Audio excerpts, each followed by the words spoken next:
Berlin. Good afternoon, everyone, and we say for the first time, welcome to Olentangy Berlin High School for our weekly Facebook Live. We're starting the second year. Actually, I guess we started it with the podcast, but this will be the first of our weekly visits to area schools. I'm Dave Purpura, along with Jarrod Ulrey, Scott Hennen, and a special guest this week, Olentangy Berlin coach Mark Nori. Coach, first off, thank you for joining us. I imagine saying you guys are excited for tomorrow is an understatement. Yeah, I think so. You know, this has been a long time in coming, and you know, since back in February when I got hired, I mean, this was everything we've been planning for and working out over the summer and putting everything together. So it's a big night for us. What's it been like starting a program from scratch, from the ground up? Oh my gosh! Well, I mean, everything from just getting to know the kids in the community to you know, putting little simple things together like equipment and having things done for practice and little things that you miss that normally programs would have already in their locker room and their equipment room. You forget about some of those things, you know, little things like towels or, you know, extra balls or something like that. So Mr. Betts and I are constantly putting orders in because, you know, I forgot something here or there. So it's everything from the ground up. It literally is starting new. What's been some of the rewards of starting a new program? To be honest with you, I think just the way that the kids have come together from 3 different high schools, I think they've gelled real well. They've really took ownership of this team and in the locker room, and I think they've come together. I mean, you know, when we first had our initial practices, some guys knew of each other, but nobody really knew each other. And I think after the last couple of months, and of course 2 days in camp that we spent together, it's really brought them together. What's the thing that you're most excited about under these circumstances? Is it just playing an actual football game? I would say so. Yeah, yeah. You know, there's a lot of preparation that goes into a football season. You know, it's with the lifting and the running and the conditioning and the 2-a-days and all those types of things. And so really the reward is game night, especially for the players, because you know, they win the game during practice. And so that's, I think they're ready to go for tomorrow night, and we'll see what we have. Has there been any particular types of challenges or anything that you've had to come across the last few months? Well, I think the challenges aren't not a particular type, maybe just a couple of new ones. You know, whereas you have incoming freshmen that kind of know each other, or seniors to lead a team and those types of things.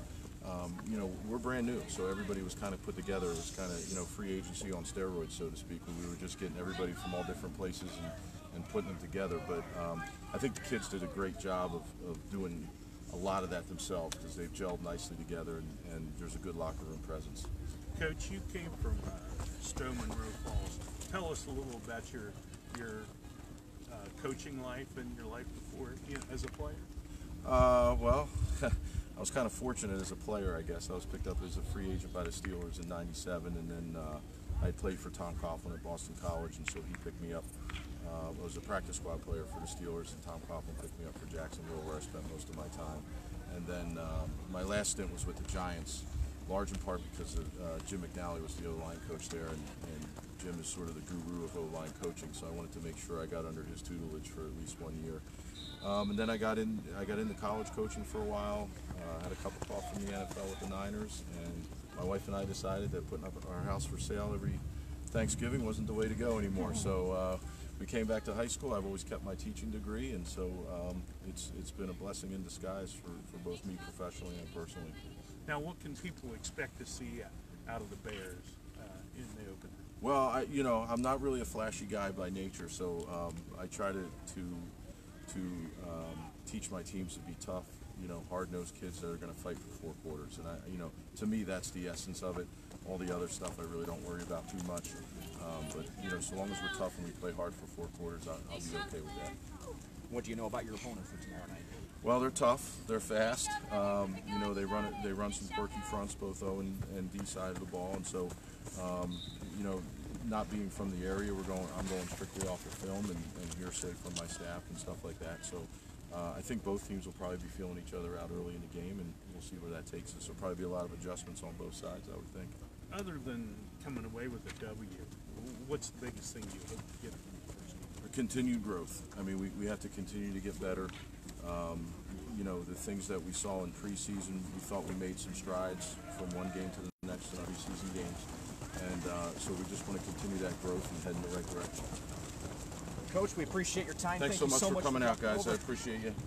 Thank you. Thank you very much. Okay, thank you. Yep. It's Bears coach Mark Nori joining us here on the program. Scott Hennen is the reporter for Olentangy Berlin.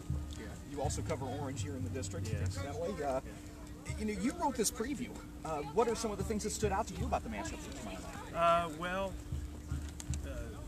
they're both teams that are looking to find themselves. I mean, Coach Zink said that Briggs was, they're still trying to define their roles and stuff like that. And the thing about Berlin, they have no seniors, and that's really tough. I mean, the seniors are the bedrocks of most teams, and so actually their seniors are their juniors. So I guess they have 2 years seniors. But so it'll be interesting to see who they do. Obviously, there's going to be a lot of excitement out here tomorrow night. I mean, it's going to be a really exciting atmosphere for all these kids. You know, and it'll actually be probably pretty exciting even for the Briggs kids being out here, experiencing this. You know, watching a new school grow and stuff. I mean, I know I've talked to Coach Zink a few times, and you know, I know he's trying to build a program out there at Briggs, so you know, a good opportunity for them as well. Absolutely, and another big game tomorrow night involving another one of now the 4 high schools in the Olentangy district is Olentangy Liberty, and they will be down out east taking on Pickerington North. Jarrod, I believe you're covering that game. I'll be at that game. Boy, I mean, one of the games of the week. I mean, this is a treat for a week 1 matchup. Well, yeah, and last year they met in, I believe it was week 5, and the final result, or maybe it was week 4, week 5. Final result was actually 42-0 Pickerington North. Now, I don't think we're going to see that kind of a result this week. I'm not saying that, you know, Pickerington North, you know, they probably might be the favorite heading into this, probably in some people's minds after having that kind of a result, but Liberty, that was actually kind of a turning point for them last year. They ended up winning their next 8 games, making it to the state semifinal for 2nd year in a row, and I think I would expect this to be a very, very competitive game.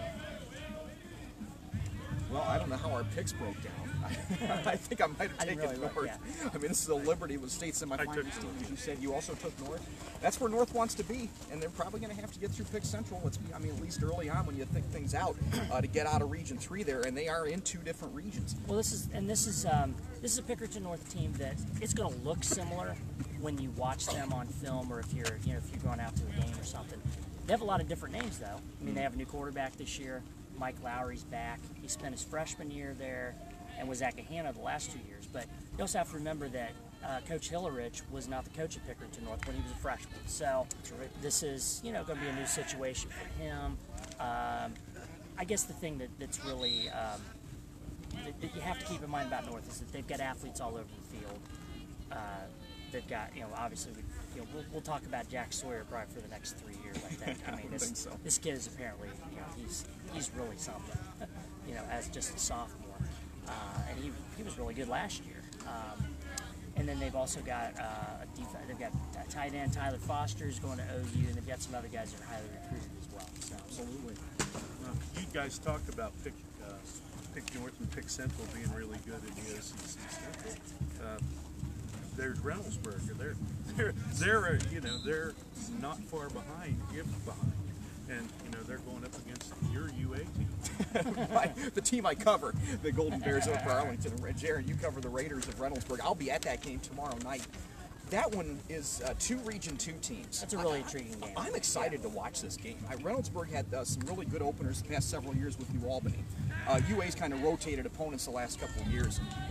I think this is going to be very interesting, and a lot of teams have talent. Or I should say, each of these teams has a lot of talent in the trenches too. Yeah, I mean, Reynoldsburg has 5 guys that have gotten a lot of interest from Division I schools. I believe 4 of them have committed, and a lot of those guys are lineman type of guys. I mean, Jeremiah Burton moves over from Westerville North into the Reynoldsburg district, and he's a really good offensive lineman from everything. I'm excited to see him play this year. I'm excited to get a chance to see Westerville North last season, but. And then, of course, UA is they're a very strong candidate to be a bounce-back team this year. 5-5, but they got a lot of guys back. And Reynoldsburg was 7-3, and they didn't make the playoffs, so they probably feel like, you know, they've got a lot of they're kind of disappointed in a 7-3 season, you know, which is that really says a lot about where that program's come from. You think about 5 or 6 years ago, they were just trying to not be 3-7. So, yeah, I think it's going to be a real good matchup, I think. Westerville Central and Whitehall also facing off tomorrow night. Westerville Central's been 4-6 the last couple of years. Whitehall's a D2 team that is coming off of 2 playoff appearances in a row. You mentioned just now the new coach, Brent Morrison. Just going through the research, I mean, anything stand out to you about the Rams and the Warhawks? Raymel Bird, I hope I'm pronouncing his first name right. He's an incredible quarterback for you know, he can throw, but he also can run for Whitehall. I mean, they have a lot of skill back there. And it'll be interesting to see how a Division III team from the MSL will go up against an OCC team like OCC Central. I mean, OCC Westerville Central. Westerville Central. They, I mean, Westerville Central has had a good program over the years. But like you said, the last couple of years they've been 4-6. It'll be interesting to see how they can rebound with the new coach. Westerville Central's got a defensive lineman named Dante Hunter, who I think people are going to start hearing a lot about this year. He is a Purdue commit.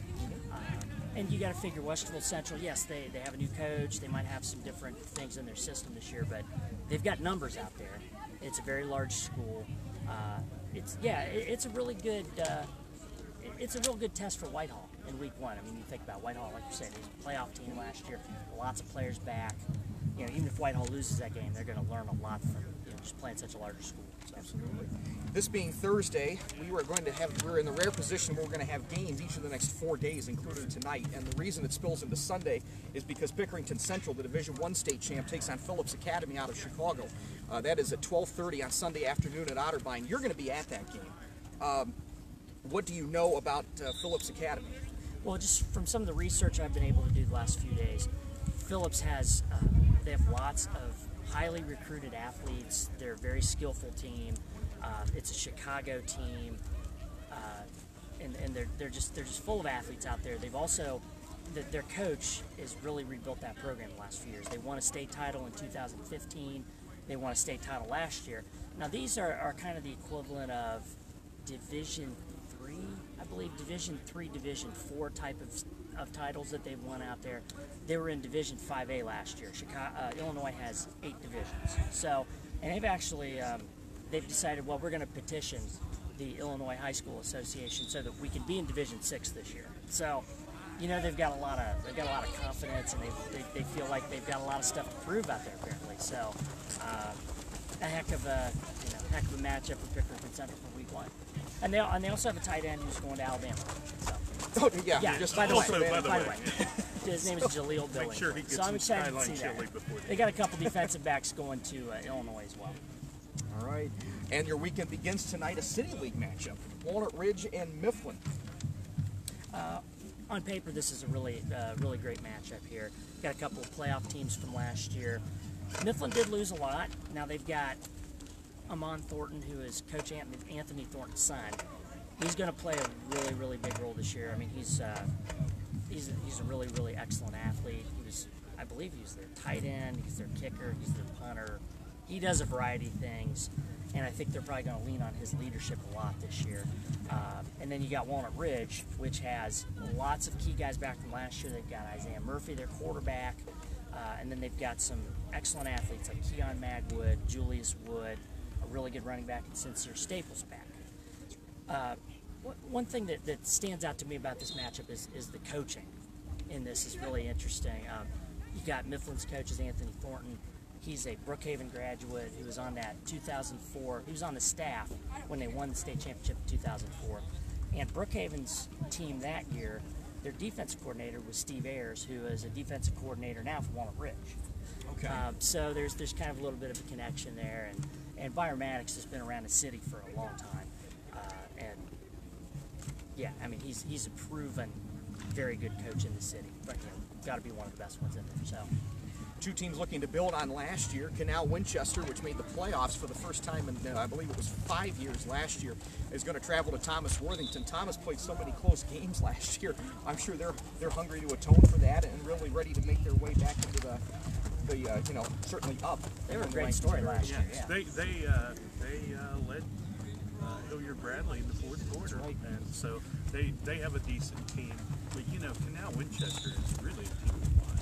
Dave, you know that. I know you're really high on them. Yeah, I mean, I am. They could easily sneak into the Super 7 before the end of the season. I mean, seriously. I They mean, got one vote. yeah. Anyway. Well, no, but I mean, there is, well, it's so early on that Yeah, stuff. it is. But as the season rolls along, I mean, they are a legitimate contender for the CC Capital title. Absolutely. They have back their quarterback, right?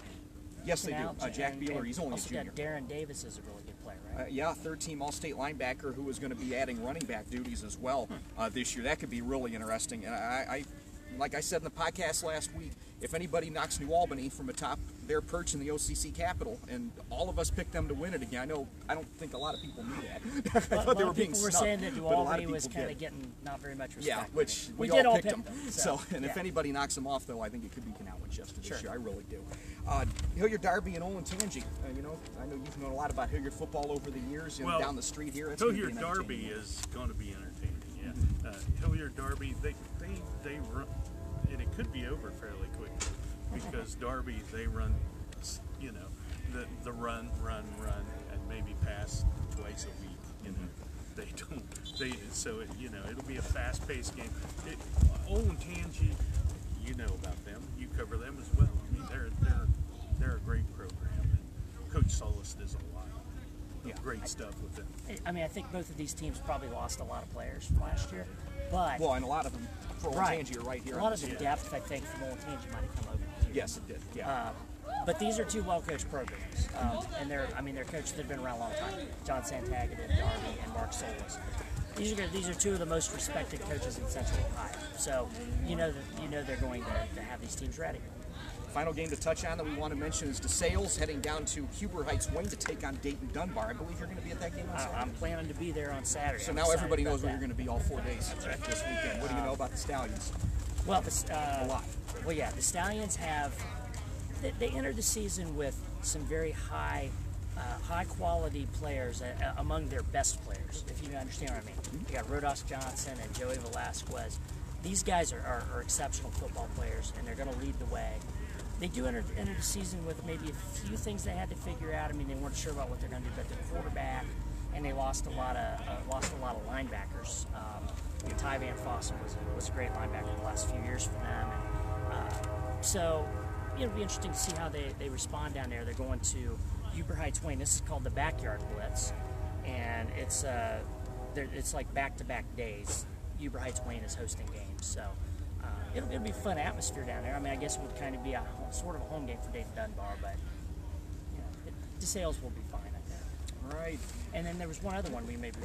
Eastmore Franklin Heights That's is right. another one that this week we'll have coverage of as well this weekend. Yeah, I mean, Franklin Heights, Cody Little, he was a double threat quarterback last year, threw 16 touchdowns and only 1 interception.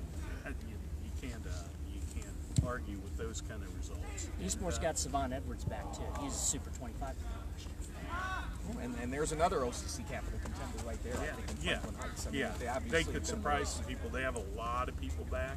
It'll be interesting. Absolutely. Scott, thank you for joining us this week. A lot of fun up here. Jarrod, we're back doing this for another season again, and we will see you next Thursday at 3:30. We don't know where we'll be yet. We'll hammer out those details, and we will let you know via social media. For Jarrod Ulrey and Scott Hennen and Mark Nori, I'm Dave Purpura. So long, everybody.